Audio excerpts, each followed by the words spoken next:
Hello everyone, welcome back to my channel. আশা করছি সবাই খুব ভালো আছেন, আমরাও খুব ভালো আছি।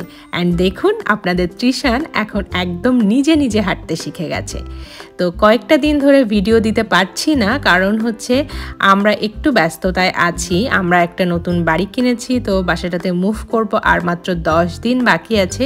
এজন্য সব কিছু গোছানো নিয়ে খুবই ব্যস্ততা। তো যাই হোক, চলে এসেছি আজকের নতুন ভিডিও নিয়ে। আমরা তৃষানকে নিয়ে পার্কে চলে এসেছি। কয়েকদিন ধরে তৃষানের একটু প্রবলেম হচ্ছিল, যেটা সে বাসাতে যেহেতু একা থাকে, তো নতুন মানুষ দেখলে বা বেশি মানুষ দেখলে কারো বাসায় গেলে ও একটু কান্নাকাটি করতো।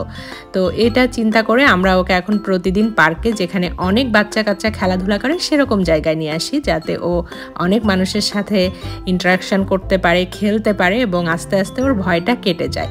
এবং এটা আসলেই ম্যাজিকের মতো ওয়ার্ক করেছে। প্রথম দিন যখন আমরা এসেছিলাম, তো ও এত বাচ্চা দেখে, এত মানুষ দেখে একটু ভয় পাচ্ছে, ও কোল থেকে নামতেই চাচ্ছিল না। বাট সেকেন্ড দিন থেকে সে নিজে নিজেই এখানে নেমে একা হাঁটছে, বাচ্চাদের কাছে যাচ্ছে, বা ইভেন যাদেরকে ও চিনে না, দেখেনি, সেসব বাচ্চার কাছে যেও তাকে ধরার চেষ্টা করছে। এবং সে অনেক ইজি হয়ে গেছে, সেই ভয় বা সেই কান্না সেটা একদম চলে গেছে। তো মাত্র 1 সপ্তাহ আমরা টানা ওকে এই পার্কটাতে নিয়ে আসি। আমরা আগে আমাদের কমিউনিটির পার্কে যেতাম, যেটা আমাদের বাসার পাশে। তো ওখানে একদমই বাচ্চা আসে না, একজন বা দুজন আসে, কখনো আসে না।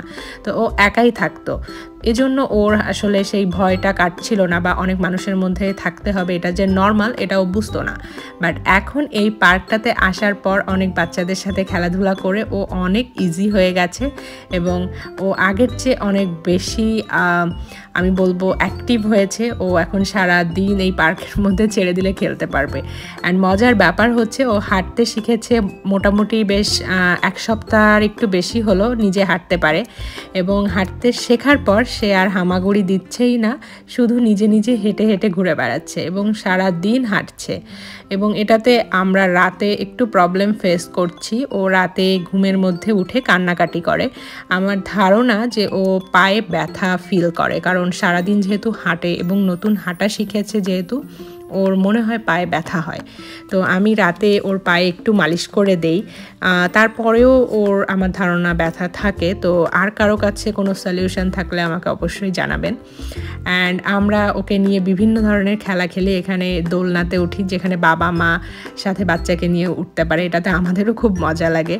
অ্যান্ড এখানে এই যে পার্কটা, ওখানে বেশ একটা নরম প্যাড মতো দেয়া বা ম্যাট মতো করা, যেটাতে বাচ্চা পড়লেও ব্যথা পায় না। তো ওর জন্য খুব ভালো হয়েছে। যাই হোক, আমরা পার্কে ঘোরাঘুরি শেষ করে চলে এসেছি ওয়ালমার্টে। আজকে ফাদার্স ডে, এজন্য আমরা একটা কেক কিনবো। তৃষান ওর বাবার জন্য একটা কেক কিনে নিয়ে যাবে, এবং বাসায় গিয়ে আমরা কেকটা কাটবো।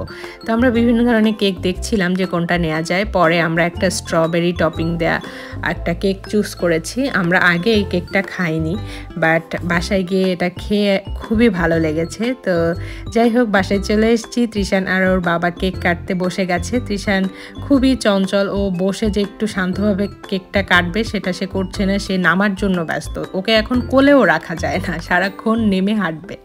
যাই হোক, এখন ওরা কেকটা কাটছে। তো এটা হচ্ছে তৃষানের সেকেন্ড ফাদার্স ডে। গত বছর ওর বয়স 3-4 মাস মতো ছিল। তো যাই হোক, এখন ও একটু কেকটা নিজে খাওয়ারও চেষ্টা করে। যাই হোক, আমরা বেশি দেই না, কারণ কেকটা তো অনেক মিষ্টি। অ্যান্ড ওর যেহেতু ডিমে অ্যালার্জি আছে, আমরা কেক বাইরের কেনা কেক অ্যাভয়েড করি। যা এখন আমাদের ফাদার্স ডের কেক কাটা শেষ। তো ডিনারের জন্য এখন রান্নাবান্না শুরু করেছি। আজকে তৈরি করছি হাঁসের মাংস। হাঁসের মাংসটা আমেরিকাতে খুবই ভালো, কারণ এটা বেশ সফট হয় এবং অনেক চামড়াটা বেশ চর্বি থাকে, বেশ ভালো লাগে খেতে, রান্না করলে খুব সফট হয়।